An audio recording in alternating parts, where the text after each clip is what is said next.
In Malta, people at the moment do not want abortion. I think the main thing is to never give up. We can't assume defeat. The truth will eventually win. I think that the EU Commission could not, in all fairness, intervene in the laws of Malta because abortion is not within EU competency.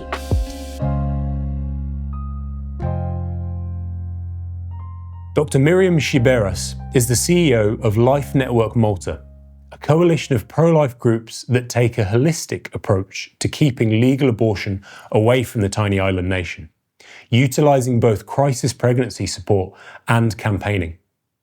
To this day, Malta remains the only country in Europe where the unborn child has full legal protection. And this is in large part thanks to the work of Dr Sciberras and Life Network. And Dr Miriam joins me now. Dr Miriam Sciberras, thank you for joining us on SPUCTV.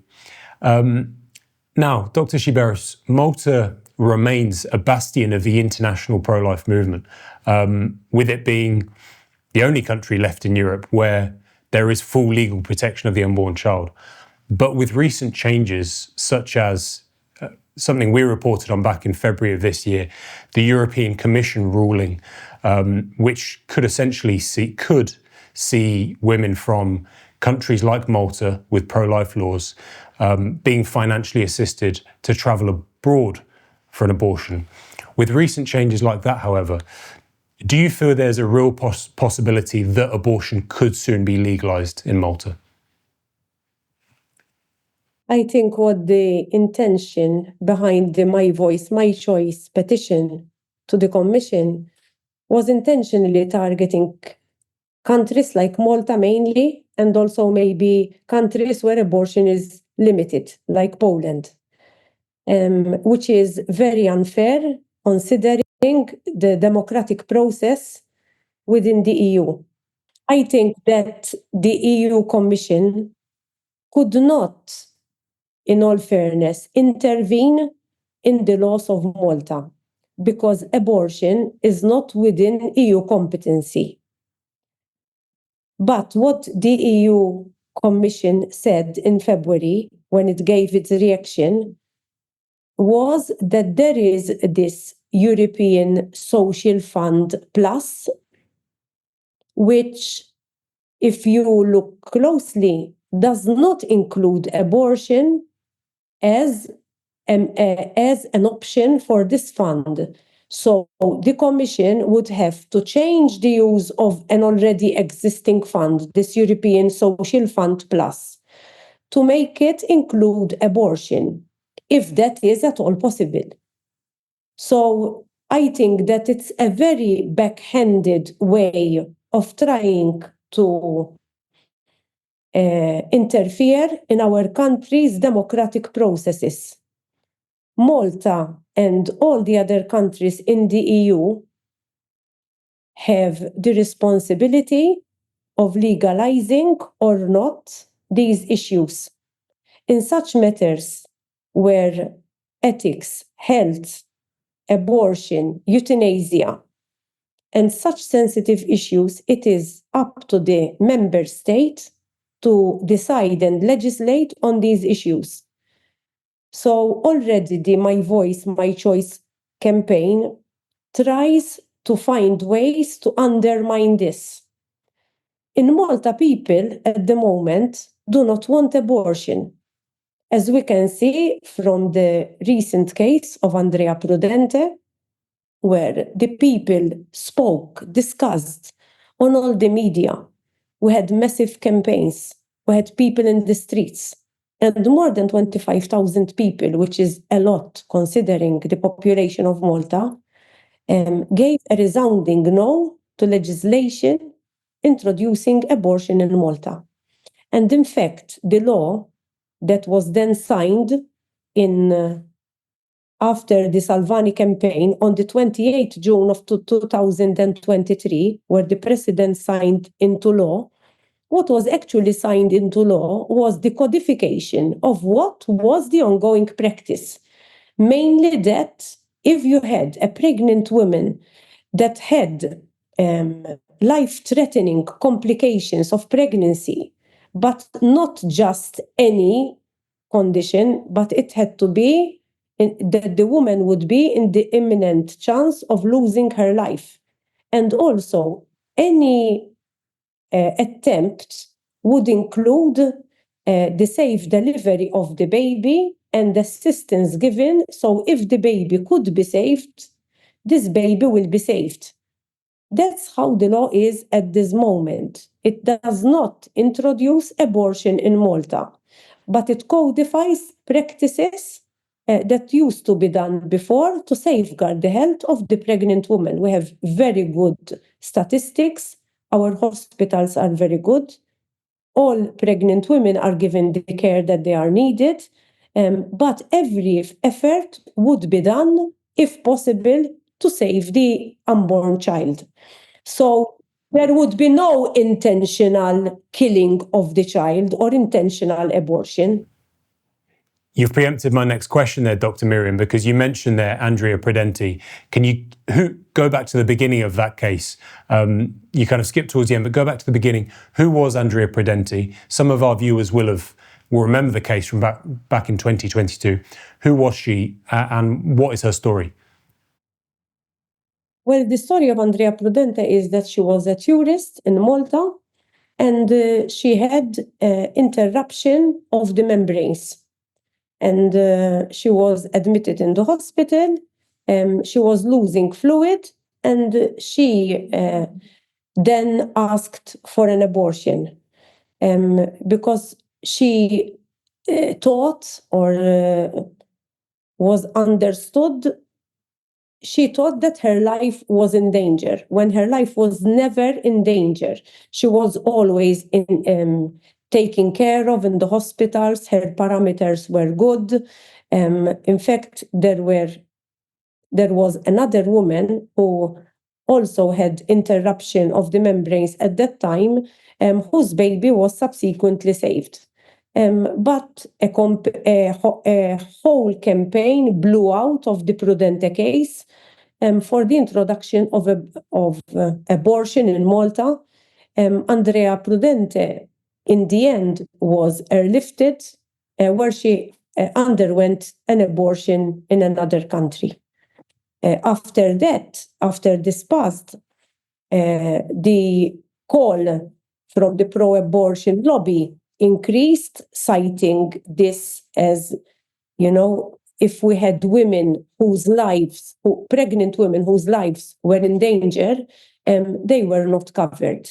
Obviously, this was not a truth, which our campaign showed. In Malta, no pregnant woman would be left in danger of losing her life without being cared for. But what we don't do is we don't directly kill a child in the womb that has a chance of surviving. That we do not do. And if the child is within the age that can survive with care, the child will be given all the assistance so that also the child will have a chance of survival.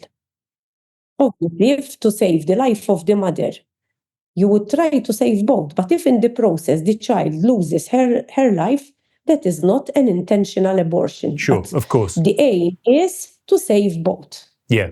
So as we saw with the Andrea Prudente case, as we saw back in 2018 in Ireland, leading up to their abortion referendum, yes, there was, because clearly the vote went that way, yes, there was sentiment, pro-abortion sentiment in Ireland amongst Irish citizens as it was. But it's also worth saying, there were powerful players, international players like the Hungarian billionaire George Soros, who pumped a lot of money into the repeal the 8th campaign there.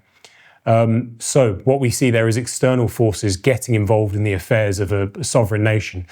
So my next question then, Dr. Miriam, is pro-abortion sentiment coming mostly from Maltese citizens or largely from external forces?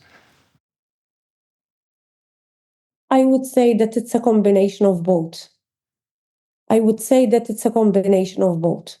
Don't forget that we are an island.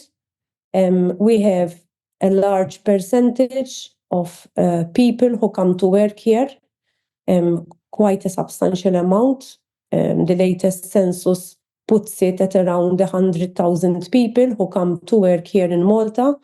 And probably these are used to abortion being sold as a contraceptive in their countries. And so we also face that kind of pressure. That also doesn't help the situation. Yes. Now, the Prime Minister, Robert Abela, in your view, Dr. Miriam, is he more likely to leave abortion legislation alone or to make moves to liberalise Maltese abortion law? I think that if the Prime Minister listens to what the people want, and the people have spoken quite recently, I think that he would keep the baby protected and he would not introduce abortion. Because as of course he would have seen back in 2022, what was it, 20,000 people, as you said, on the streets of Malta? 23, June of 23. Yeah. So he saw the 20,000+ Maltese people marching through the streets. So he knows that it wouldn't be a future election winning issue. Interesting. Now on to brighter pastures, Dr. Miriam. Can you tell me about the work of your organisation or your coalition of organisations, Life Network Malta? We are an organisation that has 3 units working in the field of life. We call it a mission. So our biggest wing is the support unit. And in the support unit, we help women. We have a chat line, we have a phone line, we have a maternity home, and we have even a charity shop and an aftercare service. We help women who have unplanned pregnancies to be able to sustain their pregnancy. We also help people who have negative prenatal diagnosis, or if somebody would like to find healing following post-abortion through Rachel's Vineyard or Save One. And we work very much to try and reach all the people. We try to target the young people, university population, all across the age groups, because we feel that education is very important. And if there are resources that a pregnant woman comes across, and maybe as a first response, the first answer is encouragement, she is more likely to choose life for her son or daughter. Obviously, this is a fight, for our voice to be heard in such a busy social landscape. So you know that we face this on social media, we face this on all other media, that we are just one competing voice to try and reach that woman who has maybe a crisis pregnancy or an unplanned pregnancy.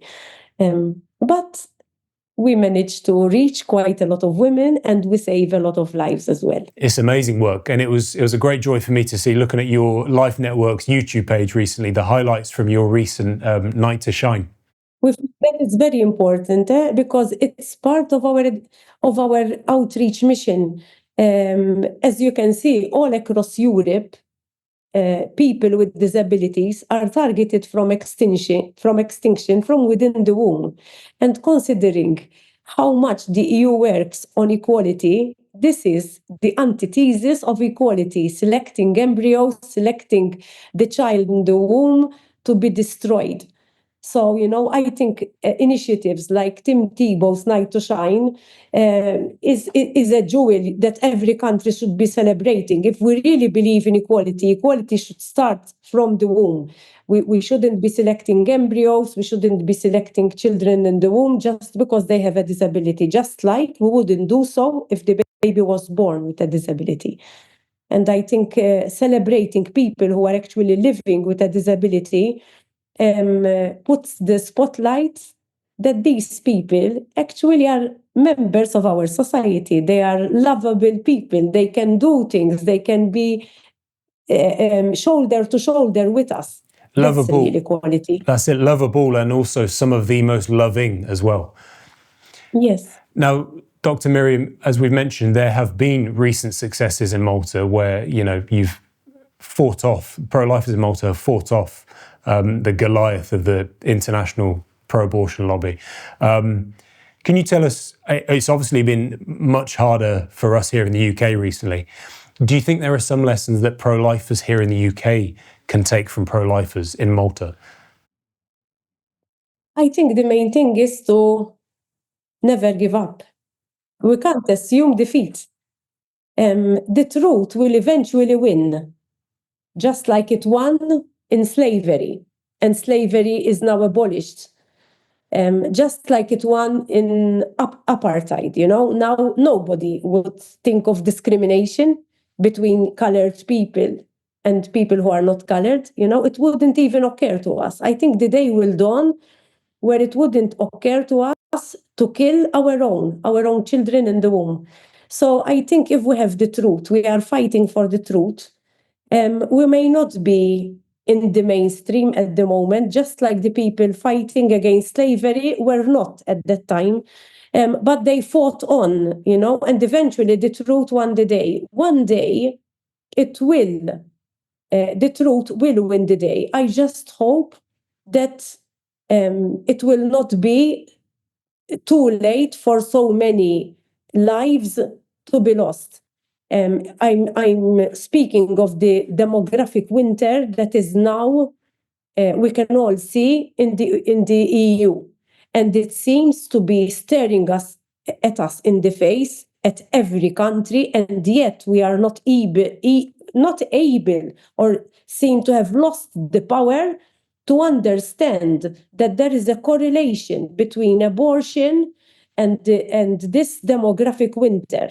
If we look at the figures and we try to tally both, you would see that these missing people of Europe, this missing population, are actually this population that we are eradicating.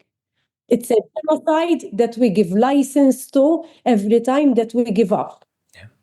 Yeah, that's it. And it's so incredibly obvious to us. It's quite literally staring us in the face.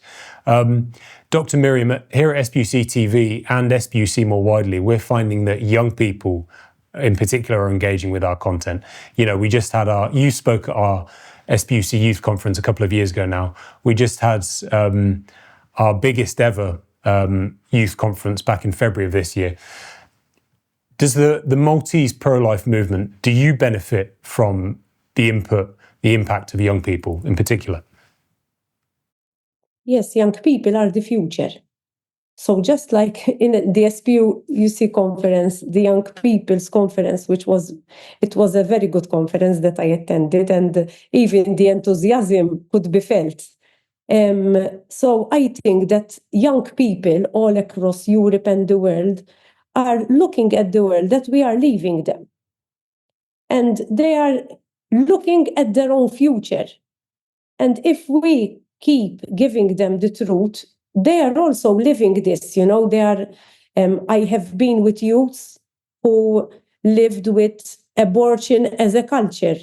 When I had trainings, when we had trainings with Heartbeat in Romania and in many other countries, and you see the wounds that abortion gives, these wounds that these youths know that they have missing siblings, they have missing brothers and sisters, and to them this is a lived reality.